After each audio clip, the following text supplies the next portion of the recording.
Hi, இனிய மாலை வந்தனங்களுடன் உங்கள் சிந்து பைரவி. ஒவ்வொரு நாளும் ஒவ்வொரு விதமான கருத்துக்களை உங்களுக்காக பதிவிடுகின்றேன். அந்த வகையில் என்னுடைய கருத்து பிடிக்கின்றதா என்பதை நீங்கள் லைக் பண்ணுங்கள், அத்துடன் கமெண்ட் பண்ணுங்கள், ஷேர் பண்ணுங்கள். அப்பொழுதுதான் எனக்கு தெரியும். அந்த வகையில் இன்று ஆண்களை பற்றி ஒரு சில வார்த்தைகள் கூறலாம் என நினைக்கின்றேன். இந்த உலகத்திலே அன்பை கொடுப்பது அன்னையாக இருந்தால் அறிவை கொடுப்பது தந்தை என்று தான் சொல்லுவேன். அப்பா என்பது ஒரு படிக்கப்படாத ஒரு புத்தகம்.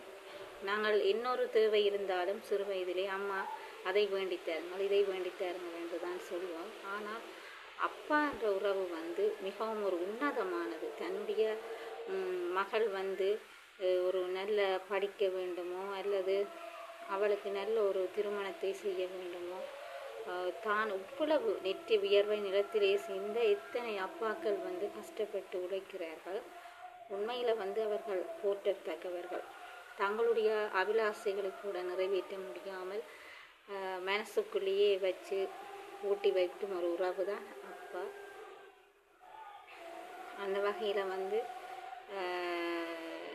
என்னுடைய அப்பாவும் சாதாரண ஒரு தொழிலாளி தான். இருந்தாலும் அவர் என்னை சிறு வயது முதல் நல்லபடியாக கல்வி கற்பித்து முன்னேற்றி இருக்கின்றார். அவருக்கு முதற்கண் நன்றிகள். என் உயிருள்ளவரை என்னுடைய அப்பாவை நான் ஒருபோதுமே மறக்க மாட்டேன். நன்றி. நீங்களும் உங்களுடைய அப்பாவை நேசியுங்கள்.